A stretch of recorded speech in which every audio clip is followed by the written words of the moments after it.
طریقے سے 12 نام ذکر کیے اور اللہ کے نبی صلی اللہ علیہ وسلم نے اس سورہ کے بارے میں خاص طور پر یہ فرمایا کہ اس کا نام الصلاۃ بھی ہے، نماز۔ کیا مطلب؟ یعنی اگر سورۃ الفاتحہ کی تلاوت نماز میں نہ کی جائے تو نماز نہیں ہوتی۔ اللہ کے نبی صلی اللہ علیہ وسلم نے فرمایا لا صلاۃ لمن لم يقرأ بفاتحة الكتاب، کہ اس آدمی کی، اس انسان کی نماز ہی نہیں جس نے سورہ فاتحہ کی تلاوت نہ کی۔ اسی لیے اس سورہ کا نام ایک ام القرآن بھی ہے، ام الکتاب بھی ہے۔ تو سورۃ الفاتحہ کے بہت سارے نام ہیں اور سورۃ الفاتحہ کو سورۃ الصلاۃ کہا گیا، یعنی جو آدمی اس سورہ کو نہ پڑھے اس کی نماز ہی نہیں۔ عمومی طور پر، عام طور پر اللہ تبارک و تعالیٰ نے اس سورے میں 3 اہم باتیں ذکر کی ہیں۔ سب سے پہلی بات اس سورے میں عقیدے کی بات کی گئی ہے، دوسرے نمبر پر عبادت کی بات کی گئی ہے اور تیسرے نمبر پر احکام کی بات کی گئی ہے، منہج الصلاۃ، منہج حیات کی بات کی گئی ہے۔ یعنی ایک آدمی کا ایمان کیسا ہونا چاہیے، ایک آدمی کی عبادت کب قبول ہوگی، ایک آدمی کس طریقے سے زندگی گزارے۔ یہ مختصر سی سورہ جو 7 آیات پر مشتمل ہے، اس میں اللہ تبارک و تعالیٰ نے پوری انسان کی زندگی کے بارے میں نقشہ کھینچ لیا۔ ایمان کیسا ہونا چاہیے، عبادت کیسی ہونی چاہیے، زندگی گزارنے کا لائف سٹائل کیسا ہونا چاہیے، اللہ تبارک و تعالیٰ نے بیان کر دیا۔ سورۃ الفاتحہ کی شروعات الحمدللہ رب العالمین سے ہوتی ہے۔ تمام تعریفیں اللہ رب العالمین کے لیے ہیں۔ دنیا کے اندر ایک آدمی کسی آدمی کی تعریف کرتا ہے تو کسی نہ کسی خوبی کی بنیاد پر کرتا ہے۔ بلا وجہ کوئی آدمی کے اندر کوئی کوالٹی نہ ہو، کوئی خوبصورتی نہ ہو، کوئی خوبی نہ ہو، تو کوئی بھی انسان اس کی تعریف نہیں کر سکتا۔ حمد میں آتا ہی ہے کہ کسی کی کوئی خوبی کو جان کر، سمجھ کر، دیکھ کر اس کی تعریف کرنے کو حمد کہا جاتا ہے۔ تو تمام تعریف دنیا کے اندر جتنی بھی تعریفات ہیں، جتنی بھی تعریفیں ایک انسان دوسرے انسان کو کرتا ہے، تمام تعریفوں کا حق صرف اور صرف اللہ رب العالمین ہے۔ ایک انسان کی تعریف اگر کی جاتی ہے، اس کی خوبیوں کو دیکھ کر، اس کی صلاحیت کو دیکھ کر، اس کی قابلیت کو دیکھ کر، تو اس کی جو خوبصورتی ہے، اس کی جو خوبی ہے، اس میں کہیں نہ کہیں اللہ رب العالمین کا کمال ہے، اللہ رب العالمین کا احسان ہے۔ اس وجہ سے وہ خوبی اس کے اندر پیدا ہوا ہے، لہذا اس تعریف کا حق وہ بندہ بعد میں رکھتا ہے، پہلے اللہ رب العالمین رکھتا ہے۔ تو تمام تعریف کا مالک اور اختیار صرف اور صرف اللہ رب العالمین ہے۔ اس کے بعد کہا گیا للہ رب العالمین، کہ تمام تعریفیں رب العالمین کے لیے۔ یہاں پر اللہ تبارک و تعالیٰ کا ایک ذاتی نام کا ذکر کیا گیا، اللہ، جو الف لام ہا سے بنا ہوا ہے، جس کا معنی ہوتا ہے معبود، جس کی عبادت کی جائے۔ دنیا کے اندر اللہ رب العالمین ہی کا نام ایک واحد نام ہے جو اس کا ذاتی نام ہے۔ کوئی بھی آدمی دنیا کے اندر اپنا نام اللہ نہیں رکھ سکتا۔ البتہ صفاتی نام جتنے ہیں اللہ تبارک و تعالیٰ کے، وہ نام آدمی رکھتا ہے، لیکن اس سے پہلے بھی کچھ الفاظ بڑھائے جاتے ہیں، جیسے رحمان، رحیم، یہ اللہ تبارک و تعالیٰ کے صفاتی نام ہیں۔ تو اس سے پہلے عبداللہ یا عبد الرحمن لگایا جاتا ہے، تب جا کر نام مکمل ہوتا ہے۔ تنہا رحمان بھی نہیں رکھ سکتے اور رحیم بھی نہیں رکھ سکتے، اور اکیلے اللہ بھی کوئی نام نہیں رکھ سکتا ہے۔ تو اللہ تعالیٰ کا ایک ذاتی نام جو کہ اللہ ہے، اور صفاتی نام بہت سارے ہیں، بلکہ اللہ کے نبی صلی اللہ علیہ وسلم کے حدیث میں بیان فرمایا کہ اللہ تعالیٰ کے 99 نام ہیں۔ جو آدمی ان 99 نام کو یاد کرے گا، گنے گا، شمار کرے گا، اس پر عمل کرے گا، اس کے تقاضے کو پورا کرے گا، دخل الجنہ، وہ جنت میں داخل ہوگا۔ تو حدیث میں 99 نام کا ذکر ہے کہ اللہ تبارک و تعالیٰ کے 99 نام ہیں اور اس سے بھی زائد ہے۔ ایک حدیث میں 99 نام کا ذکر ہے اور دوسری حدیثوں میں اس سے زائد کا لفظ ہے۔ لہذا اللہ تبارک و تعالیٰ کے بہت سارے اچھے اچھے نام ہیں۔ تو تمام تعریفیں اللہ رب العالمین کے لیے ہیں۔ گویا کہ اسی آیت میں اللہ تبارک و تعالیٰ نے توحید کی تینوں قسموں کو ذکر کیا۔ ہم اور آپ جانتے ہیں کہ علماء نے توحید کی 3 قسمیں ذکر کی ہیں: توحید ربوبیت، توحید الوہیت، توحید اسماء و صفات۔ یہ توحید کی 3 قسمیں ہیں۔ تو توحید کی پہلی قسم توحید الوہیت، یعنی جو کہ اللہ سے بنا ہے۔ عبادت کی جتنی بھی قسمیں ہیں، جتنی بھی مشروع عبادات ہیں، نماز ہو، روزہ ہو، حج ہو، زکوٰۃ ہو، رکوع اور سجود ہو، نذر و نیاز ہو، تمام عبادتیں صرف اور صرف اللہ رب العالمین کے لیے انجام دینا، یہ توحید الوہیت۔ توحید ربوبیت یعنی اللہ تبارک و تعالیٰ کے جتنے کام ہیں اس کام میں صرف اللہ کو اکیلا ماننا۔ پیدا کرنے والا اللہ، روزی دینے والا اللہ، مصیبت سے نکالنے والا اللہ، مصیبت دینے والا اللہ، پریشانی سے نجات دینے والا اللہ۔ تو جتنے کام صرف اللہ تبارک و تعالیٰ کے ہیں، ان کاموں میں اللہ تبارک و تعالیٰ کو ایک ماننا، یہ توحید ربوبیت ہے۔ ہم اور آپ ایک لفظ سنتے ہیں رب، جس میں اس لفظ کا استعمال کیا گیا رب العالمین، جو کہ سارے جہان کا رب ہے۔ رب جانتے ہیں کس کو کہتے ہیں؟ رب کہا جاتا ہے وہ ذات جو کسی آدمی کو، جس آدمی کو جس چیز کی جس وقت جیسی چیز کی ضرورت ہو دے دینے والے کو رب کہا جاتا ہے۔ اور دنیا میں کوئی بھی ایسا انسان نہیں ہے جو کسی بھی انسان کو، یعنی جس انسان کو جس وقت جس چیز کی جتنی ضرورت ہو وہ دے دے، اسی کو رب کہا جاتا ہے۔ اور وہ چیز اللہ رب العالمین کے علاوہ کسی کے اندر نہیں ہے۔ پھر کہا گیا رب العالمین، رب کون ہے؟ جو سارے جہان کا پالنے والا ہے۔ کیا مطلب؟ یہ دنیا جو ہے، اس دنیا کے اندر کئی دنیا ہیں۔ انسانوں کی دنیا الگ ہے، جانوروں کی دنیا الگ ہے، فرشتوں کی دنیا الگ ہے، اور دیگر مخلوقات کی دنیا الگ ہے۔ تو جتنی بھی دنیا کے اندر بہت ساری دنیا پائی جاتی ہیں، ایک عالم ہے۔ تو تمام عالم کا رب کون؟ اللہ رب العالمین ہے۔ تو صرف اس ٹکڑے میں الحمدللہ رب العالمین میں پہلے اللہ تبارک و تعالیٰ کی تعریف کی گئی، اور اس کے بعد اس دعوے کی دلیل دی گئی کہ کہا گیا کہ جس انسان کے اندر جو خوبی پائی جاتی ہے، اس خوبی کی وجہ سے اس آدمی کی تعریف کی جاتی ہے۔ تو پہلے تو اللہ تبارک و تعالیٰ کی تعریف کی گئی، اس کے بعد اللہ کی خوبی بیان کیا گیا کہ وہ اللہ ہے، وہ رب العالمین ہے، جو سارے جہان کا پالنے والا ہے، سارے جہان کے معاملات کی تدبیر کرنے والا ہے، اور وہ اکیلا ہے۔ ایک انسان کہاں ہے، دوسرا انسان کہیں ہے، اور ہر انسان کی ضرورتیں الگ الگ ہیں، ہر انسان کا میٹر اور معاملہ الگ الگ ہے۔ سب کی اللہ تبارک و تعالی دیکھ بھال کرتا ہے، پرورش کرتا ہے، اور اس کو اپنی نگاہوں کے سامنے رکھتا ہے۔ تو یہ چیز، یہ طاقت، یہ قدرت صرف اور صرف اللہ رب العالمین کے ہاتھ میں، کسی اور انسان کے ہاتھ میں نہیں ہے۔ پھر اس کے بعد دوسری آیت میں اللہ تبارک و تعالیٰ کی 2 خوبی کو اور ذکر کیا گیا۔ پھر کہا گیا الرحمن الرحیم، کہ اللہ وہ ہے جو رحمان ہے اور رحیم ہے، یعنی نہایت رحم کرنے والا اور بڑا ہی مہربان ہے۔ کیا مطلب؟ علماء نے، مفسرین نے لکھا ہے کہ رحمان اور رحیم میں بڑا فرق ہے۔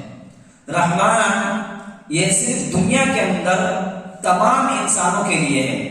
اللہ تبارک و تعالیٰ دنیا کے اندر ہر ایک کے ساتھ رحم کرتا ہے۔ ایک کافر ہے، اس کے ساتھ بھی رحم کرم کا معاملہ کرتا ہے۔ ایک مشرک ہے، اللہ تبارک و تعالیٰ اس پر بھی رحم کرتا ہے۔ ایک مومن اور ایک مسلمان ہے، اللہ تبارک و تعالیٰ اس کے ساتھ بھی رحم کرتا ہے۔ ایک آدمی اللہ تبارک و تعالیٰ کی صبح سے لے کر شام تک نافرمانی کرتا ہے، اللہ کی ناراضگی کا کام کرتا ہے، پھر بھی اللہ رب العالمین ہر طرح کی فیسلٹی، ہر طرح کی چیزیں، ہر طرح کے سامان اللہ تبارک و تعالیٰ اس کو میسر کیے ہوا ہے۔ تو یہ اللہ تبارک و تعالیٰ کی مہربانی کا ہی نتیجہ ہے، نرمی کا نتیجہ ہے کہ اللہ تبارک و تعالیٰ اس کو ہر طرح کی فیسلٹی اور ہر طرح کی چیزوں سے نوازتا ہے۔ لیکن جہاں تک معاملہ ہے رحیم کا ہے، تو یہ صرف مومنوں کے ساتھ قیامت کے دن ہوگا۔ قیامت کے دن اللہ تبارک و تعالیٰ سچے پکے مومنوں کے علاوہ کسی پر بھی اللہ تبارک و تعالیٰ رحم نہیں کرے گا۔ یہ خاص ہے صرف ان مومن بندوں کے لیے جو دنیا میں اللہ تبارک و تعالیٰ کی فرما برداری اور اللہ رب العالمین کے حکم کے مطابق زندگی گزارتے تھے۔ دنیا میں ہم اور آپ مشاہدہ کرتے ہیں، دیکھتے ہیں کہ آپ نماز پڑھ رہے ہیں، اللہ کے احکام کی پابندی کر رہے ہیں، ایک آدمی صبح سے لے کر شام تک اللہ کی نافرمانی اور گناہوں میں ڈوبا ہوا ہے، آپ پریشان ہیں۔ حالانکہ ہونا تو یہ چاہیے تھا، اللہ تبارک و تعالیٰ آپ کو نوازتا، آپ پر رحم کرتا، آپ کا خاص خیال رکھتا ہے، لیکن اللہ اس انسان کو بہت کچھ دے رکھا ہے جو اللہ کا نام تک نہیں لیتا۔ تو یہ کیا ہے؟ اللہ کی مہربانی کا نتیجہ ہے۔ حالانکہ ایسا نہیں ہے کہ اگر اللہ ان کو پکڑنا چاہے تو پکڑ سکتا ہے، لیکن اللہ اتنا مہربان ہے کہ اللہ تبارک و تعالیٰ نے اس رحمت کو، اس نرمی کو پیدا کیا ہے۔ بضابطہ اس کی پیدائش ہوئی ہے، اللہ تبارک و تعالیٰ نے رحمت کو پیدا کیا اور اس کو 100 حصوں میں تقسیم کر دیا، 100 حصوں میں بانٹا ہے، اور اس 100 حصوں میں سے ایک حصہ اس دنیا کے اندر بھیجا ہے۔ ایک باپ اپنے بیٹے سے رحم کرتا ہے، محبت کرتا ہے، اس ایک رحمت کا نتیجہ ہے۔ ایک دوست اپنے دوست پر رحم کرتا ہے، اس ایک رحمت کا نتیجہ ہے۔ اندازہ لگائیے، اللہ کے پاس 99 رحمت ہے، اسی رحمت کا نتیجہ ہے کہ ایک نافرمان بندہ اس دنیا کے اندر موج مستی کرتا ہے۔ ورنہ اگر اللہ تعالیٰ کی یہ رحمت نہ ہوتی تو آدمی کہاں سے کہاں چلا جاتا، اللہ تبارک و تعالیٰ عذاب میں مبتلا کر دیتا۔ تو الرحمن اور رحیم کا مطلب یہ ہے کہ اللہ دنیا میں ہر ایک کے ساتھ رحم کر رہا ہے، نرمی کا برتاؤ کر رہا ہے، لیکن یہ نرمی ختم ہو جائے گی جیسے ہی قیامت برپا ہوگی۔ یہ رحمان کا جو معاملہ ہے یہ یہیں پر ختم ہو جائے گا، اور رحیم کا جو معاملہ ہے صرف مومنوں کے ساتھ قیامت کے دن ہوگا۔ تو اللہ تبارک و تعالیٰ کی الگ ترتیب 3 خوبیوں کو ذکر کیا گیا، رب العالمین جو کہ سارے جہان کا مالک ہے، الرحمن جو رحم کرنے والا ہے یعنی دنیا میں ہر ایک کے ساتھ، الرحیم یہ تیسری خوبی اور یہ تیسری صفت ہے۔ اس کے بعد تیسری آیت میں فرمایا گیا مالک یوم الدین، یہ اللہ کی چوتھی خوبی ہے، چوتھی صفت ہے جو کہ قیامت کے دن کا مالک ہے۔ مفسرین نے اور قرآن کی قرأت کے ساتھ پڑھنے والوں نے اس کو مالک یوم الدین اور مالک یوم الدین دونوں پڑھا ہے۔ مالک یوم الدین کا مطلب ہوا قیامت کے دن کا بادشاہ، مالک یوم الدین کا مطلب ہوا قیامت کے دن کا مالک، قیامت کے دن کا حاکم۔ دونوں کا مفہوم یہ ہے کہ قیامت کے دن کا بادشاہ اور قیامت کے دن کا حاکم، فیصلہ کرنے والا صرف اور صرف اللہ ہوگا۔ دنیا کے اندر وقتی طور پر کچھ سالوں کے لیے، کچھ ٹائم کے لیے اللہ تبارک و تعالیٰ پاور اختیار دے دیتا ہے۔ ایک آدمی کو کرسی مل جاتی ہے، پوسٹ مل جاتا ہے، بادشاہ بن جاتا ہے، کوئی ضروری نہیں ہے کہ وہ لائف ٹائم ہو، ہمیشہ کے لیے ہو، اللہ تبارک و تعالیٰ وقتی طور پر دیتا ہے۔ اللہ فرماتا ہے تؤتی الملک من تشاء وتعز من تشاء وتذل من تشاء، اللہ وہی ہے جو لوگوں کو بادشاہ بناتا ہے، بادشاہی ادا کرتا ہے، اور جس سے چاہتا ہے وہ چھین لیتا ہے۔ آج بادشاہ بنایا ہوا ہے، ہو سکتا ہے کل آپ کو فقیر بنا دے، آج امیر بنایا ہوا ہے، ہو سکتا ہے کل غریب بنا دے، آج عزت ملی ہوئی ہے، ہو سکتا ہے کہ یہ عزت کل ذلت میں بدل جائے۔ تو سارا اختیار اللہ تبارک و تعالیٰ ہی کا ہے، لیکن ایک آدمی کو اللہ تبارک و تعالیٰ فائدہ اٹھانے کا موقع دیتا ہے، بادشاہ بنا دیتا ہے، لیکن یہ وقتی ہوتا ہے، ہمیشہ ہمیشہ نہیں۔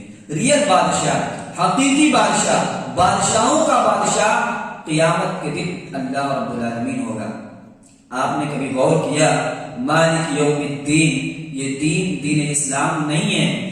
دانا یہ دینوں کا مطلب ہوتا ہے بدلہ دینا، جزا دینا، سزا دینا۔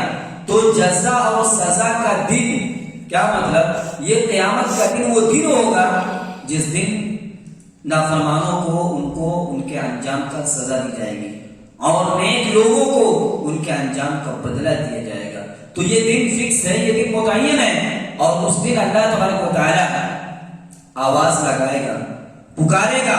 آدم علیہ السلام سے لے کر اس امت کا ایک آخری انسان میدان محشر میں جمع ہوگا، اللہ آواز لگائے گا لمن الملک اليوم، آج کون بادشاہ ہے؟ آج کون بادشاہ ہے؟ آدم علیہ السلام سے لے کر امت محمدیہ کا آخری شخص تک جمع ہوگا۔ اللہ پوچھے گا آج کے دن بادشاہ کون ہے؟ حالانکہ اس میں بہت سارے بادشاہ ہوں گے جو دنیا کے اندر بادشاہ بنے ہوئے تھے. سناٹا چھایا ہوگا، کسی طرف سے کوئی جواب نہیں آئے گا. اللہ خود جواب دے گا، لمن الملک اليوم للہ الواحد القہار. آج کا بادشاہ وہ ہے جو زیادہ زبردست اور زیادہ طاقت والا ہے اور اکیلا ہے، اور وہ اللہ رب العالمین ہے. ہر ایک کو اللہ تبارک و تعالیٰ کے سامنے حاضری دینی ہے، حاضر ہونا ہے اور اپنی زندگی کے کیے کرائے کا بدلہ دینا ہے اور حساب و کتاب دینا ہے، اور اس کے بارے میں جو رزلٹ یا جو جزا یا سزا ملے گی اس کو بھگتنا ہوگا، اس کو جھیلنا ہوگا. تو تیسری آیت میں اللہ تبارک و تعالیٰ نے یہ کہا کہ قیامت کے دن بادشاہوں کا بادشاہ صرف اللہ رب العالمین ہے. اسی ٹکڑے سے ایک بات یہ بھی سمجھ میں آتی ہے کہ ہم انسانوں کو اللہ تبارک و تعالیٰ بہت ساری چیزوں سے نوازتا ہے. ایک آدمی کے پاس ایک مکان ہے، ایک دکان ہے، ایک بلڈنگ ہے، تو آدمی کہتا ہے کہ یہ مکان میرا ہے، یہ گاڑی میری ہے، یہ گھر میرا ہے، یہ دکان میری ہے. اللہ یہ کہتا ہے کہ تیری نہیں ہے. ہم دیے ہیں صرف یوز کرنے کے لیے، ہم صرف استعمال کے لیے دیے ہیں، ہم چاہیں تو اس میں تم کو نہ رہنے دیں. یعنی دنیا کا بھی بادشاہ اللہ تبارک و تعالیٰ ہی ہے. ایک انسان کو اللہ روپیہ پیسہ دیتا ہے تو آدمی کہتا ہے میرا ہے. کیوں؟ اس لیے کہ محنت انسان نے کیا، کمایا، انرجی، طاقت، سب کچھ کیا. اللہ کہتا ہے کہ وہ تمہارا نہیں ہے. تم سب کچھ کرنے کے باوجود تم کو کچھ نہیں مل سکتا ہے. بسا اوقات کبھی کبھی ایسا ہوتا ہے کہ ایک انسان صبح سے لے کر شام تک بہت محنت کرتا ہے، بہت کوشش کرتا ہے، ٹارگٹ مقصد یہ ہوتا ہے کہ کچھ ملے گا، لیکن شام کو چہرہ اترا ہوا گھر واپس لوٹ آتا ہے. کیوں؟ کچھ نہیں ملا. کیوں؟ اس لیے کہ اللہ نے دیا ہی نہیں. تو جو کچھ بھی انسان کو اللہ تبارک و تعالیٰ دیتا ہے تو صرف استعمال کے لیے دیتا ہے. انسان کا اس پر کوئی اختیار نہیں ہوتا ہے، اور انسان کو اس چیز کو ماننا چاہیے، ایکسپٹ کرنا چاہیے، اور عقیدہ اور ایمان ہونا چاہیے کہ اللہ نے جو کچھ دیا ہے اس میں میرا کوئی کمال نہیں. دنیا کے اندر ایک شخص گزرا جو اللہ کا دشمن کہیے، اتنا مغرور، اتنا گھمنڈی شخص تھا جسے دنیا قارون کے نام سے جانتی ہے. اللہ تبارک و تعالیٰ نے بہت ساری دولت، بہت ساری نعمتیں دے رکھی تھی، اس کو غرور ہو گیا تھا، گھمنڈ ہو گیا تھا. قوم کے لوگوں نے کہا اے قارون مت اتراؤ، گھمنڈ مت کرو، اس لیے کہ اللہ گھمنڈ کو پسند ہی نہیں کرتا. جواب میں کہا قال انما اوتیتہ علی علم، کہا کہ کیسے گھمنڈ نہ کروں، کیسے غرور نہ کروں، جو کچھ ہمیں ملا ہے نا اس میں اللہ کا کوئی کمال نہیں ہے، سب میرا کمال ہے. کیوں؟ اس لیے کہ جو ملا ہے میرے علم کی وجہ سے ملا ہے، میری کوالٹی کی وجہ سے ملا ہے، میں کچھ سب کچھ جانتا ہوں اس وجہ سے مجھے ملا ہے. حالانکہ اس میں کہتا ہے کہ اللہ کا کوئی ہاتھ ہی نہیں، کوئی کمال نہیں. اللہ تبارک و تعالیٰ نے اس کو ہمیشہ کے لیے زمین میں دھنسا دیا. تو جو کچھ اللہ تبارک و تعالیٰ نے دیا ہے اس میں بندے کا کوئی کمال نہیں ہے، سب کچھ کمال اللہ تبارک و تعالیٰ کا ہے. تو اللہ تبارک و تعالیٰ کی خوبیوں کو ذکر کیا گیا اور پہلے تعریف کیا گیا. کیوں؟ اس لیے کہ اس خوبی کی وجہ سے اللہ تبارک و تعالیٰ ہی واقعی دنیا کے اندر سب سے زیادہ تعریف کے لائق ہے. ایک انسان اگر چاہے، کوشش کرے، یا پوری انسانیت دنیا کے اندر جتنے انسان ہیں سب مل کر اللہ تبارک و تعالیٰ کی تعریف کرنا چاہیں یا لکھنا چاہیں، نہ تعریف مکمل کر سکتے ہیں کر کے اور نہ ہی لکھ کر.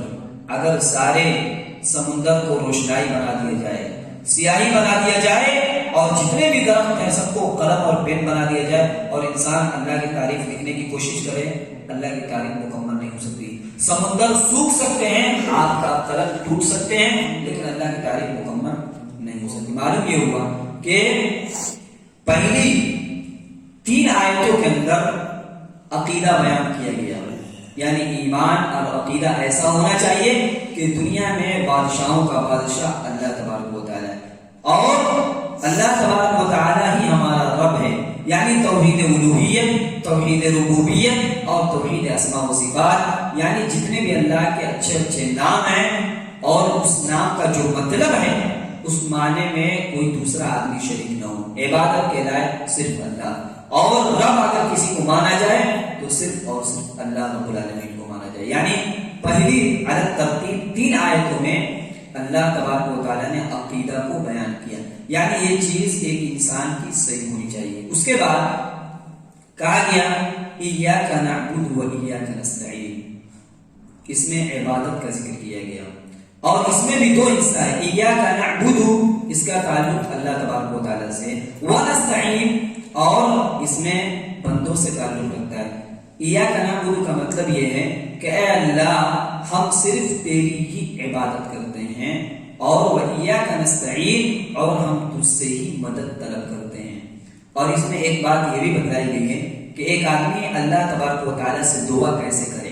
پہلے دعا کے آداب میں سے ایک ادب یہ بھی ہے کہ آدمی اللہ تبارک و تعالیٰ کی تعریف کرے، اور اس کے بعد محمد صلی اللہ علیہ وسلم پر درود بھیجے اور پڑھے، اس کے بعد اپنی ضروریات کو رکھے۔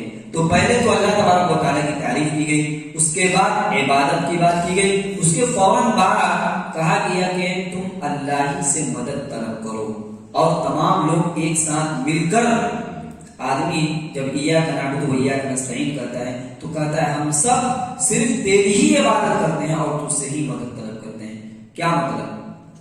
ہم اور آپ سمجھتے ہیں کہ عبادت صرف نماز، روزہ، حج، زکوٰۃ کا ہی نام ہے۔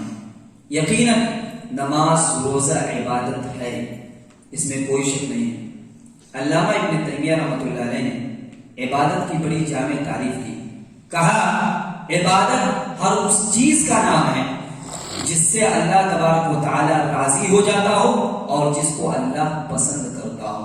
اس کے بعد انہوں نے نماز، قرآن کی تلاوت، حج، زکوٰۃ، سچی بات بولنا، دھوکہ سے بچنا، خیانت سے بچنا، پڑوسیوں کے حقوق کو ادا کرنا، ماں باپ کے ساتھ حسن سلوک کرنا، تمام چیزوں کو عبادت کی قسموں میں شامل کیا ہے۔ تو ایک آدمی عبادت کی جتنی بھی شکلیں ہیں سب کچھ اللہ تبارک و تعالیٰ کے لیے انجام دے۔ اور ایک آدمی سورۃ الفاتحہ میں اس بات کو مانتا ہے، اعتراف کرتا ہے کہ ایاک نعبد و ایاک نستعین، اے اللہ ہم صرف تیری ہی عبادت کرتے ہیں اور تجھی سے مدد طلب کرتے ہیں۔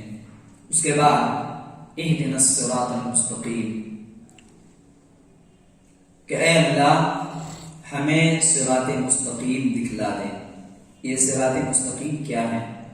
اللہ کے نبی صلی اللہ علیہ وسلم ایک مرتبہ صحابہ کرام کے درمیان موجود تھے، بیٹھے ہوئے تھے، اور آپ صلی اللہ علیہ وسلم نے ایک لائن کھینچا، ایک بالکل سیدھی لائن اور لکیر کھینچی، اور اس کے دائیں اور بائیں کچھ لکیریں کھینچی۔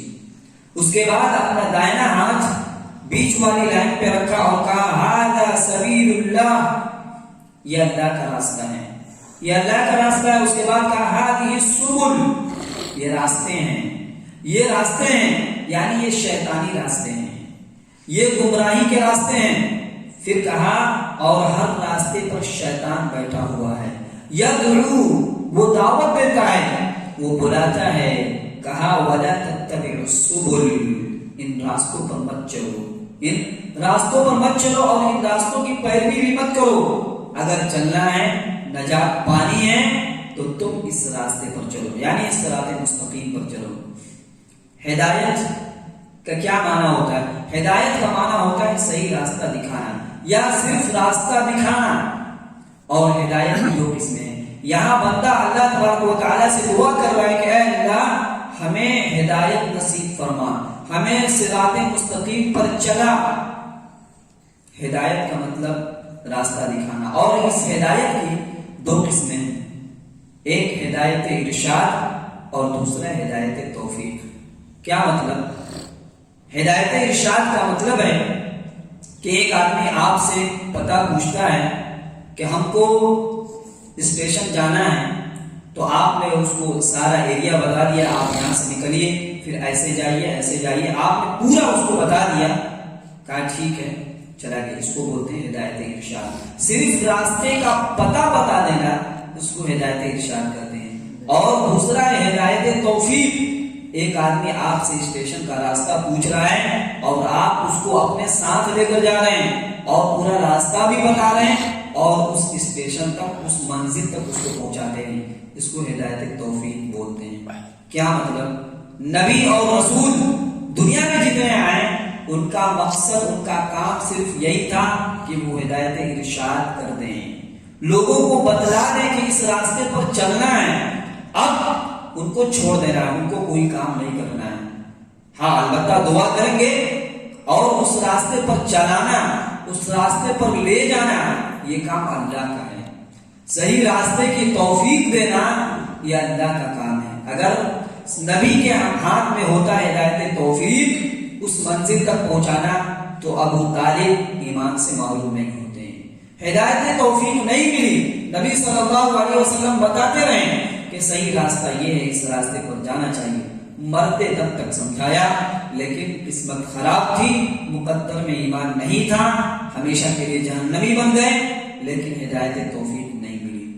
تو اس ہدایت کے بارے میں کئی باتیں ہیں۔ ایک تو یہ کہ یہ ہدایت دنیا کی تمام عظیم نعمتوں میں سے سب سے بڑی نعمت ہے۔ دنیا کے اندر ہم اور آپ اللہ کی کتنی نعمتوں سے فائدہ اٹھاتے ہیں۔ ایک انسان اپنے بدن پر جھانک لے، تاک لے تو کئی ایک نعمت ہے، ایک نعمت میں کئی نعمتیں چھپی ہوئی ہیں۔ معمولی سے ایک سانس ہے، اندر جاتی ہے اور آتی ہے، دونوں کا ہونا ضروری ہے۔ اگر سانس باہر سے اندر جاتی ہے اور اندر رک جائے تب بھی نقصان، یا صرف باہر آئے اور اندر نہ جائے تب بھی نقصان۔ سانس کتنی بڑی نعمت ہے، اور اللہ تبارک و تعالیٰ کبھی بھی اس کا اجرت اور اس کی مزدوری نہیں مانگتا ہے۔ اور یہ کتنی بڑی نعمت ہے، اس انسان سے پوچھیے جو آئی سی یو میں جاتا ہے، جسے آکسیجن کی ضرورت پڑتی ہے، یہ کتنی بڑی نعمت ہے۔ تو اللہ تبارک و تعالیٰ کی بے شمار نعمتیں ہیں، اور تمام نعمتیں اپنی جگہ عام ہیں، اور تمام نعمتوں میں سب سے بڑی نعمت نعمت ہدایت ہے۔ صحیح راستہ کا مل جانا ہے، صراط مستقیم پر آ جانا ہے، اور یہ نعمت مانگنے سے ملتا ہے، ایسے ہی نہیں مل سکتا۔ اسی لیے ایک نمازی کم سے کم دن بھر میں 5 نمازوں میں 17 مرتبہ یہ دعا کرتا ہے کہ اہدنا الصراط المستقیم، اے اللہ ہمیں صراط مستقیم چلا، سیدھا راستہ دکھا۔ سوال یہ ہے کہ صراط مستقیم ہے کیا؟ یہ کون سا سیدھا راستہ ہے؟ اللہ نے اس کو چھپایا نہیں بلکہ واضح کر دیا۔ اہدنا الصراط المستقیم کیا ہے؟ صراط الذین انعمت علیہم، ان لوگوں کا راستہ جن پر تو نے انعام کیا۔ کیا مطلب؟ وہ کون سے خوش نصیب ہے جن کو اللہ تبارک و تعالیٰ نے اس راستے پر رکھا۔ سورہ نساء کی دوسری آیت میں ہے وَمَن يُطِعِ اللَّهَ وَالرَّسُولَ، کہ جو آدمی اللہ اور اس کے رسول کی اطاعت کرے گا وہ ان لوگوں کے ساتھ ہوگا جن پر اللہ نے انعام کیا۔ کون؟ من النبیین والصدیقین والشہداء والصالحین وحسن اولئک رفیقا۔ کہا جو آدمی اللہ اور اس کے رسول کی اطاعت کرے گا، اللہ اور اس کے رسول کی فرما برداری کرے گا، اسی کے مطابق زندگی گزارے گا، تو وہ ان لوگوں کے ساتھ ہوگا جن پر اللہ نے انعام کیا۔ کون؟ نبیوں کے ساتھ ہوگا، سچے لوگوں کے ساتھ ہوگا، شہداء کے ساتھ ہوگا، اور نیک لوگوں کے ساتھ ہوگا۔ تو صراط مستقیم یہ سیدھا راستہ کن لوگوں کا راستہ ہے؟ نبیوں کا راستہ، صدیقین کا راستہ، شہداء اور صالحین کا راستہ۔ پھر کہا گیا غیر المغضوب علیہم ولا الضالین، اے اللہ ہمیں ان لوگوں کا راستہ مت دکھانا جن پر تیرا غضب نازل ہوا، جن پر تو ناراض ہوا، اور ان لوگوں کا بھی راستہ نہ دکھانا جن پر جو سیدھے راستے سے بھٹک گئے۔ اللہ کے نبی صلی اللہ علیہ وسلم نے غیر المغضوب علیہم کی تفسیر کیا اور کہا غیر المغضوب علیہم سے، مغضوب علیہم سے مراد یہ یہودی ہیں، یہودیوں کے راستے پر مت چلا، یہودیوں کے نقش قدم پر مت چلا، اور ولا الضالین سے مراد یہ نصارہ ہیں، اور یہودیوں نصارہ کی نقالی کرنے سے ہمیں منع کیا گیا، ان سے بچنے کی بات کی گئی ہے۔ تو صراط مستقیم وہ ہے جو صحابہ کا راستہ ہے، نبیوں کا راستہ ہے، صدیقین اور شہداء کا راستہ ہے۔ اسلامی بھائیوں، یہ سورۃ الفاتحہ کی مختصر تشریح آپ کے سامنے پیش کی گئی ہے۔ سورہ انتہائی چھوٹی ہے لیکن معنی کے اعتبار سے، بلکہ بعض لوگوں نے کہا کہ قرآن میں تمام سورتوں میں سب سے عظیم سورت سورۃ الفاتحہ ہے۔ جس طرح قرآن کی تمام آیتوں میں سب سے عظیم آیت آیت الکرسی ہے، اسی طرح پورے قرآن میں تمام سورتوں میں سب سے عظیم، عظمت والی، فضیلت والی، مقام اور مرتبے کے حساب سے سب سے عظمت والی سورت سورۃ الفاتحہ ہے، اس لیے کہ یہ بعض لوگوں نے یہ بھی کہا یہ قرآن کا خلاصہ ہے۔ پورا قرآن آدمی پڑھے اور صرف سورۃ فاتحہ پڑھے اور سمجھ کر پڑھے، معانی اور مفہوم کو سمجھے، تو سمجھیے کہ وہ قرآن کو سمجھ گیا، سمجھ سکتا ہے، اس لیے کہ پوری تفصیل، پورا ڈیٹیل اس کے بعد ہی ہے۔ تو سورۃ الفاتحہ پڑھنا چاہیے اور اس پر عمل کرنی چاہیے اور اس کے معانی اور مفہوم کو بھی سمجھنا چاہیے اور غور کرنا چاہیے۔ رب العالمین سے ہم دعا کرتے ہیں کہ اللہ تبارک و تعالی ہمیں پورے قرآن کو ترجمے کے ساتھ پڑھنے کی توفیق نصیب فرما، بالخصوص سورۃ الفاتحہ کے معانی، مطلب اور اس میں جو باریکیاں ہیں، اللہ تبارک و تعالی غور سے سب کو پڑھنے کی توفیق نصیب فرما۔ جو تعلیمات، جو سب اسباب، جو سبق اس میں ذکر کیے گئے ہیں، اللہ تبارک و تعالی ہم سب کو اسے حاصل کرنے کی توفیق نصیب فرما، آمین۔ اللهم ارنا الحق حقا وارزقنا اتباعه وارنا الباطل باطلا وارزقنا اجتنابه، ربنا اتنا في الدنيا حسنه وفي الاخره حسنه وقنا عذاب النار، واخر دعوانا الحمد لله رب العالمين۔